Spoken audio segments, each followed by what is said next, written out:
Most people think the Japanese are wealthy because they work hard. That's not why. In fact, the Japanese work less than Americans on average. And yet, Japan has more millionaires per capita than almost any nation on Earth. So, what's actually happening? What do they know that your financial advisor never told you? Here's what's strange. The wealthiest Japanese people I've ever studied don't talk about stocks.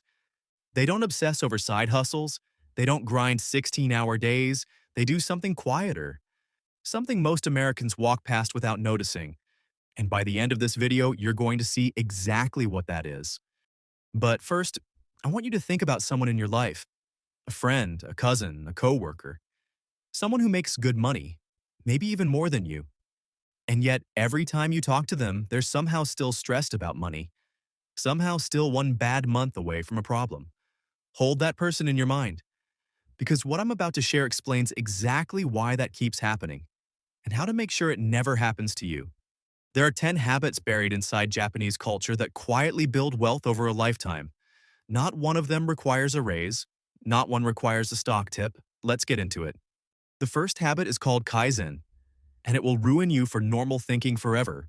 Kaizen means continuous improvement, not massive improvement, not overnight transformation, tiny, relentless, daily improvement. A 1% better version of yourself today. That's it. Here's why this matters more than you think. Compound interest doesn't just work with money, it works with skill. If you get 1% better at your job every single week, by the end of a year, you're 52% more valuable than you were in January. Most people are waiting for a big moment, a promotion, a business idea, a lucky break. Japanese culture doesn't wait. It builds, quietly, consistently, until the gap between you and the people around you is so large they can't explain how you got there. The habit isn't the big decision. The habit is the daily decision no one watches you make. The second habit is ikigai, and most Americans misunderstand it completely. Everyone talks about ikigai like it's a career quiz. Find your passion. Find your purpose. The money will follow. That's not how it works. Ikigai is the intersection of four things: what you love, what you're good at, what the world needs, and what you can be paid for. All four, at once. Most people in their 20s optimize for just one of these, usually what they love. Then they burn out, or go broke, or both. The Japanese approach says, don't abandon money for meaning. Find the spot where meaning produces money. That's the target. And people who live and work inside that intersection don't retire early because they hate what they do. They build wealth because they're operating at full capacity every single day. The third habit is morinai, and this one might be the most important habit on this entire list. Motenai is roughly translated as what a waste. It's a cultural reflex, a visceral discomfort at wasting anything: food, time, money, potential. Japanese households have practiced extreme resourcefulness for generations, not out of poverty, but out of respect. Respect for what something costs to create. In behavioral economics, there's a well-studied phenomenon called the pain of paying. The idea that how much you feel a purchase matters more than how much it costs. People who feel that pain clearly, who have a Motonai relationship with their money, make dramatically better financial decisions over time. Not because they're cheap, because they're conscious. Your friend who makes great money and is still broke? They've lost the pain of paying. Every swipe feels like nothing. Motinai restores it. Now here's where it gets interesting, and where the conventional wealth advice completely falls apart. The fourth habit is MA. It's a Japanese concept that doesn't have a direct English translation, but the closest version is the wisdom of empty space. In architecture, in music, in conversation, the Japanese believe the pause carries as much meaning as the sound. The gap is not wasted, it's intentional. Apply this to money. Most Americans are fully invested. Every dollar spoken for, every hour allocated, every account maxed in a single direction. There's no MA, no buffer, no space. And then one unexpected expense: a car repair, a medical bill, a slow month, and the whole structure cracks. The wealthiest people operate with deliberate slack, not because they don't know what to do with the money, Because they understand that the space between decisions is where your best thinking happens. Emergency funds aren't just financial tools, they're psychological ones. They give you the pause that prevents the worst decisions of your life. Fifth, Hara Hachibu. This is the Okinawan practice of eating until you are 80% full. I know what you're thinking. What does food have to do with wealth? Everything. The principle isn't about food.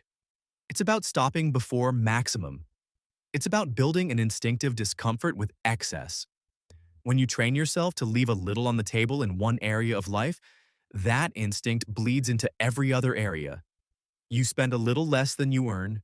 You borrow a little less than you qualify for. You celebrate a little less loudly when things go well, which means you're never overexposed when they don't. Stop at 80%. It's one of the oldest wealth rules on earth, and nobody talks about it because it doesn't sell anything. Sixth, the Japanese concept of shokunin, the master craftsman. The idea that your work is not a job, it's a practice. A shokunin doesn't clock in and clock out. They pursue perfection in their craft, whether that craft is woodworking, cooking, writing code, or running a small business. And here's what nobody tells you about that level of mastery. The market rewards it disproportionately. You don't get paid 10 times more for being 10 times better. You get paid 100 times more. The economic returns on true mastery are not linear. They're exponential. Developing one skill to a world-class level before 40 is worth more than 10 average skills. Go deep, not wide. Seventh, Ninjo and Giri, the balance of personal desire and social obligation. In Japan, relationships aren't soft. They're structural. Your network of obligations, loyalties, and mutual support is treated as a serious asset, because it is. Study after study on long-term wealth, including data cited in economist Robert Putnam's work on social capital, shows that people embedded in strong, reciprocal communities accumulate more wealth over a lifetime than isolated high earners. The person who shows up when others need them, who takes the relationship seriously, is building something no algorithm can replicate. Your reputation inside your community is a compound interest machine. Invest in it. Eighth, wabi-sabi, the acceptance of imperfection. Here's the unexpected reframe. The people who wait until conditions are perfect before starting a business, investing, saving, or taking a risk, they never start. Wabi-sabi is the Japanese aesthetic that finds beauty in the imperfect, the incomplete, the aging. It's not settling. It's moving forward without the paralysis of perfectionism. Every dollar you didn't invest because it wasn't the right time. Every business you didn't start because the idea wasn't ready. Wabi-sabi says, start anyway. Imperfect action beats perfect inaction every single time. Ninth, nemawashi, the quiet building of consensus before action. Before any major decision in Japanese business culture, there is a process of slow, careful alignment. It looks like patience from the outside.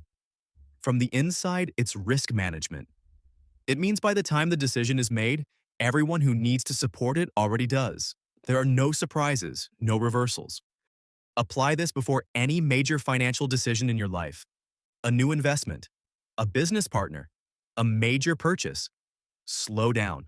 Talk to more people. Pressure test the idea before you commit.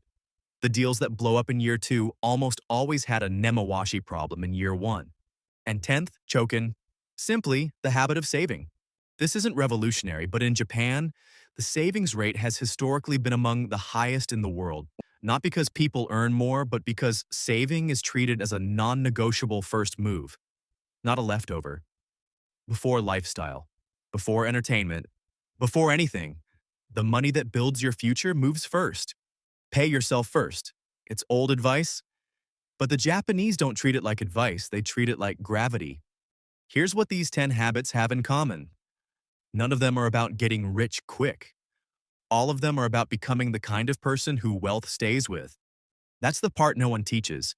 Getting money is one skill. Keeping it, growing it, making it mean something, that's a completely different skill. And Japan has been quietly teaching it for 1,000 years.